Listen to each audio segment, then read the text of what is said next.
এই বিলটি যেভাবে দিনে দুপুরে একটা ছল চাতুরি করে একটা জোচ্চুরির মাধ্যমে এই বিলটি সংশোধনী সভা পাস করে নেওয়া হলো। আপনি জানেন মাননীয় স্পিকার যে অন্তর্বর্তী সরকারের অধ্যাদেশগুলোকে নিয়ে একটা বিশেষ কমিটি করা হয়েছিল, যেই কমিটিতে 98টি অধ্যাদেশ সম্পর্কে আমরা ঐক্যমত পোষণ করেছি যে 98টি অধ্যাদেশ অ্যাজ ইট ইজ এটা সংসদে আসবে বিল আকারে এবং পাস হবে। বাকিগুলোতে কিছুটাতে নোট অফ ডিসেন্ট সংশোধনী আছে, সেটা নিয়ে আলোচনা হবে। মাননীয় স্পিকার, এই জুলাই গণঅভ্যুত্থান স্মৃতি জাদুঘর বিল 2026 সেটা কিন্তু সেই 98টি অধ্যাদেশের একটি, যেটা নিয়ে সবাই ঐক্যমত ছিল, সরকারি দল বিরোধী দল, যে এই বিলটা যেভাবে অন্তর্বর্তী সরকারের সময় রচিত হয়েছে গৃহীত হয়েছে সেভাবে এটা পাস হবে। এখন আজকে যখন এটি পাস করার বা বিলটি উত্থাপনের সময় আসলো, দেখেন আধা ঘন্টা আগে একটা সংশোধনী দেওয়া হলো মাননীয় স্পিকার। এখানে সংশোধনী যে কেউ দিতে পারে মাননীয় স্পিকার, যে 98টাতে ঐক্যমত আমরাও করেছি সেই 98টার প্রত্যেকটাতে আমরা আপত্তি এবং সংশোধনী দিতে পারতাম, কিন্তু এটা আমাদের মধ্যে একটা কনসেনসাস হয়েছিল যে এটা এই বিলগুলো নিয়ে আমরা কোনো প্রশ্ন তুলব না।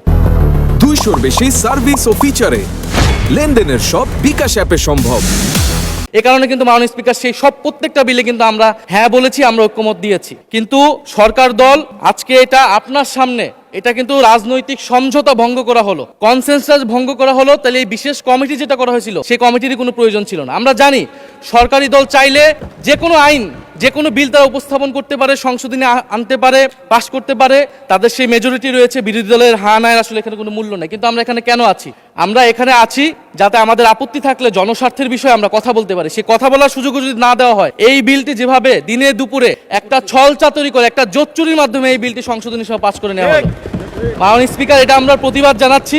এবং যেই সংশোধনী, স্পেসিফিক সংশোধনী নিয়ে যদি আমি একটু বলি 2 মিনিট, যেখানে 2টি সংশোধনী, বিশেষ সংশোধনী এনেছেন একজন মাননীয় সংসদ সদস্য, যেখানে তিনি প্রস্তাব করেছেন যে সংস্কৃতি বিষয়ক মন্ত্রণালয়ের দায়িত্বে নিয়োজিত মন্ত্রী বা প্রতিমন্ত্রী এই জাদুঘরের যে পরিচালনা পর্ষদের সভাপতি হবেন। আগের সংশোধনীর আগের বিলটিতে ছিল যে একজন বিশেষজ্ঞ, সরকার কর্তৃক নিয়োজিত একজন বিশেষজ্ঞ সেটার প্রধান হবেন। এখানে কিন্তু সরকারই নিয়োগ দিবেন, কিন্তু সংস্কৃতি মন্ত্রণালয়ের অধীনে অনেকগুলো প্রতিষ্ঠান আছে, শিল্পকলা আছে, নজরুল একাডেমি আছে, বাংলা একাডেমি আছে, জাতীয় জাদুঘর আছে।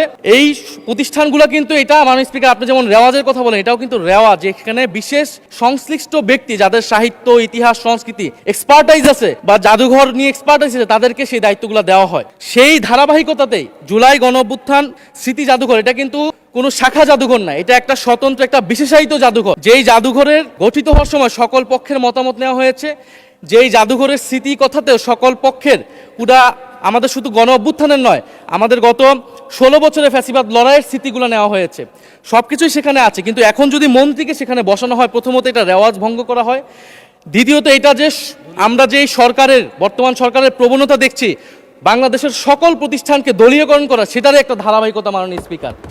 আমরা দেখেছি বাংলাদেশ ব্যাংক দখল হয়ে ব্যাংককে দলীয়করণ করা হয়েছে, স্থানীয় সরকার প্রতিষ্ঠানগুলোকে দলীয়করণ করা হচ্ছে, এমনকি ক্রিকেট বোর্ড, সেখানেও মাননীয় স্পিকার দলীয়করণ, পরিবারকরণ সবকিছু করা হয়ে গেছে। আমাদের মাননীয় মন্ত্রীদের সন্তানরা সেই ক্রিকেট বোর্ডের সদস্য হয়ে গেছে। এখন আমাদের জুলাই গণঅভ্যুত্থান জাদুঘর, সেইখানে মাননীয় মন্ত্রীকে কেন সভাপতি হতে হবে?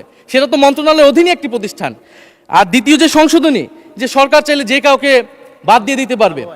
এখন জুলাই গণঅভ্যুত্থান আমরা সকলে এক বাক্যে স্বীকার করি, এইটা সকল পক্ষের, ফ্যাসিবাদ বিরোধী সকল পক্ষের একটা অংশীদারিত্ব সেখানে আছে। এই জাদুঘর পরিচালনা করার ক্ষেত্র, যে কোনো গুরুত্বপূর্ণ সিদ্ধান্তের ক্ষেত্র এই জিনিসটা মানা উচিত, সকলের সেই কনসেনসাস থাকা উচিত। এখন সরকার সম্পূর্ণভাবে এটার নিয়ন্ত্রণে নেওয়ার চেষ্টা করা হচ্ছে, নিয়ে যাচ্ছে এই বিল পাসের মাধ্যমে।